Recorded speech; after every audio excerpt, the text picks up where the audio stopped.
Hey, Steve Gamache here with another Chef Knives to Go quick look product review, and this time we have the Misuzu SKS93 Bunka 160mm knife. This is a fun line of knives, and Chef Knives to Go has a few different steels and size combinations and handles on these, but this one has a kind of an upgraded oak handle. It looks like oak to me handle. The way these are constructed, I'm a lefty, so I'm going to flip it this way, is they have 3 layers.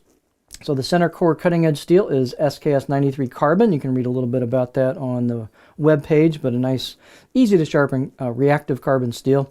And then there's soft stainless cladding on either side. And they've got kind of a, looks like a sandblasted type finish where the grind is pretty close to where that demarcation line is, but there's where, right there's where the knife starts getting ground down and thinned down towards the edge.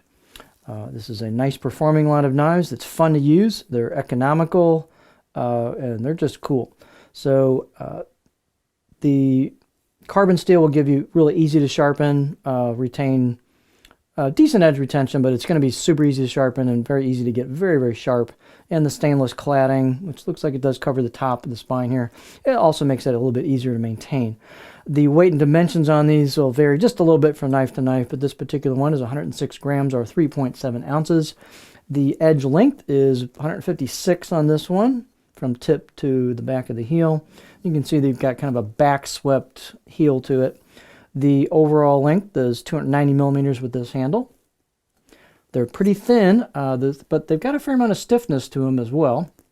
So I've got about 1.75 millimeters of thickness on the spine at the back, and then I measured about 1.5-ish in the middle, and then this has that Bunka style, so you get that corner turn there, reverse sword tip, and you get the corner, and then you can see it thins out pretty doggone nice at the tip, and the tip works really well, and it's pretty doggone thin at the edge as well.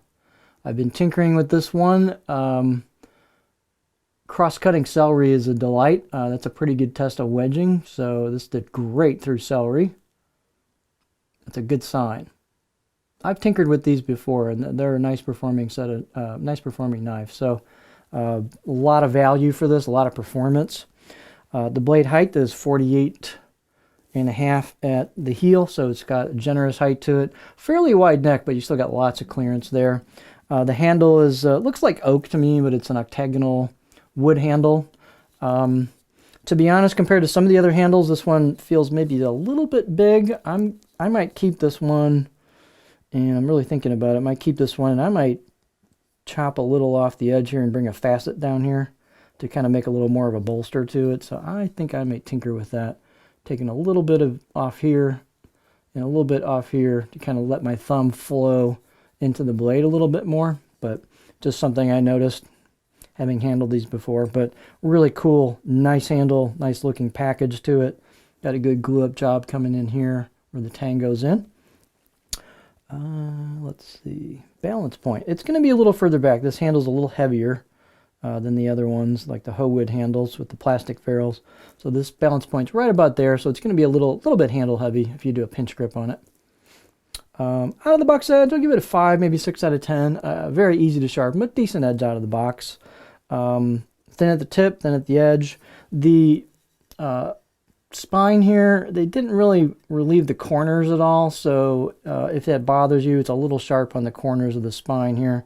You could easily take some abrasive strips and shoe shine that back and forth and clean that up pretty darn quick. And the same thing at the choil. The choil hasn't really been relieved too much, so it's a little sharp on the edges here as it goes into there. Some people don't care, some people are sensitive to that, but it would be pretty easy to clean that up and round that off a little bit.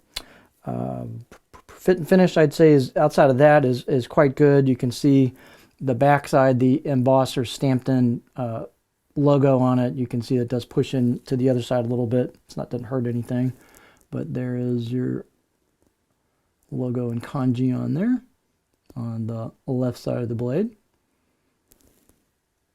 The finish marks are kind of diagonal here, which is pretty cool. And you got that back swept heel on it. Let's see, anything else? Let's look at the cutting board. Again, these are fun blades, light, nice flat edge on there. They're really easy to sharpen because you can see that edge is pretty flat, so it doesn't have a lot of belly to it. That makes it easy to sharpen, especially at the tip. You don't have to get crazy with raising the hand and arm. You know, when you do the sharpening, the tip's going to be easy to sharpen. So this would actually be a really good knife to learn how to sharpen on.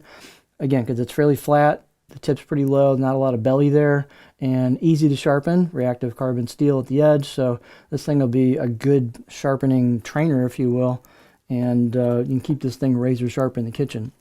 So here's your edge profile, and as you can see, it's pretty doggone flat. This is not a rocker. I'm starting to dig the tip in pretty quick there, so you could do a little bit of rocking, but that's not what it's about.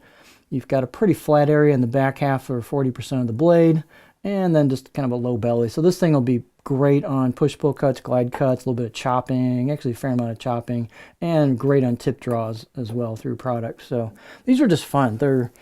They're high value. The steel's really nice. As I said, great to learn how to sharpen on, and just very cool line of knives. So this is the Misuzu SKS93 Bunka 160mm knife with the upgraded oak handle.